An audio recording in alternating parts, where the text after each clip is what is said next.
Salam sejahtera bagi kita semua, nama saya Olivia Syari Kamito dari kelas 11 MIPA 1 nomor absen 29 akan mempresentasikan mengenai sistem regulasi, yaitu hormon dan psikotropika.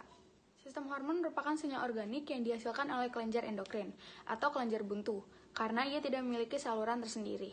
Di dalam tubuh, hormon berperan dalam mengatur metabolisme, pertumbuhan, dan perkembangan internal, reaksi terhadap stres, serta tingkah laku. Jenis sistem hormon yang pertama adalah kelenjar hipofisis atau pituitari.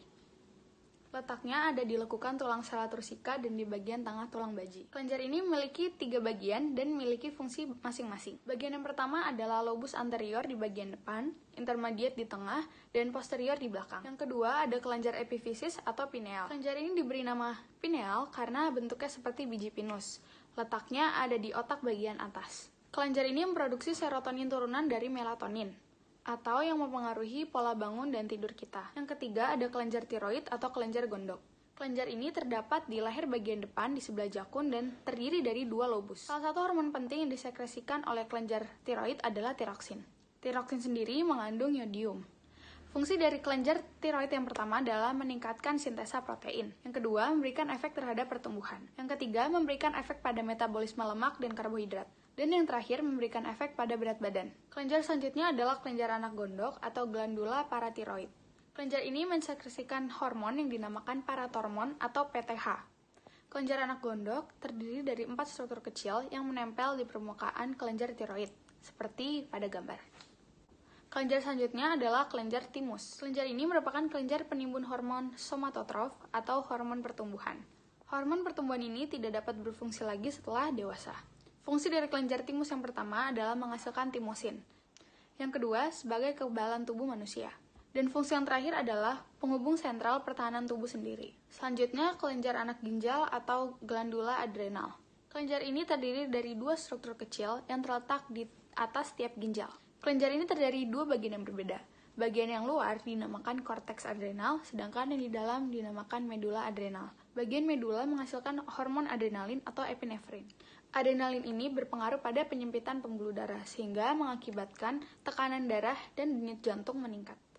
Bagian korteks mensekresikan hormon kortin, yaitu kortison dan deoksikortison. Kekurangan dari hormon ini dapat menyebabkan penyakit Addison, di mana gejalanya tekanan darah menjadi rendah dan nafsu makan hilang. Kelenjar selanjutnya adalah kelenjar pankreas atau kelenjar Langerhans.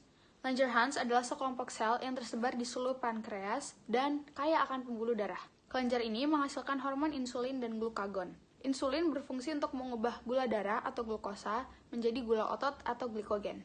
Proses insulin terjadi di dalam hati sehingga mengurangi kadar gula darah. Glukagon berfungsi mengubah glikogen menjadi glukosa. Kekurangan hormon insulin ini dapat mengakibatkan diabetes mellitus atau kencing manis. Selanjutnya, kelenjar kelamin. Testis merupakan kelenjar kelamin laki-laki yang mengandung sel Leydig. Sel-sel Leydig menghasilkan hormon testosteron yang berpengaruh pada pertumbuhan sekunder pada laki-laki. Ovarium adalah kelenjar pada kelamin wanita yang mensekresikan estrogen dan progesteron. Kedua hormon tersebut mempengaruhi pertumbuhan sekunder pada wanita. Selanjutnya adalah kelenjar pencernaan. Kelenjar pada lambung menghasilkan hormon gastrin yang fungsinya untuk merangsang sekresi getah lambung. Kelenjar pada usus memproduksi hormon sekretin. Fungsinya merangsang sekresi getah pankreas dan hormon kolesistokinin yang berfungsi untuk merangsang sekresi getah empedu. Nah, apa aja sih fungsi sistem hormon pada manusia? Yang pertama, mengatur kesetimbangan cairan tubuh dalam proses homeostatis. Yang kedua, bereaksi terhadap rangsang dari luar tubuh. Yang ketiga, berperan dalam pertumbuhan dan perkembangan. Dan yang terakhir, pengaturan dan penyimpanan energi. Nah, selanjutnya, masuk ke psikotropika. Psikotropika adalah zat atau obat yang mempengaruhi sistem saraf dan akan menyebabkan adiksi atau kecanduan. Psikotropika dibagi menjadi 3 jenis. Yang pertama adalah stimulan. Stimulan mempercepat kerja saraf, contohnya seperti nikotin, kafein, dan amfetamin. Yang kedua adalah depresan, menghambat kerja saraf. Contohnya seperti opium, morfin, dan juga alkohol. Yang terakhir adalah halusinogen yang menyebabkan halusinasi.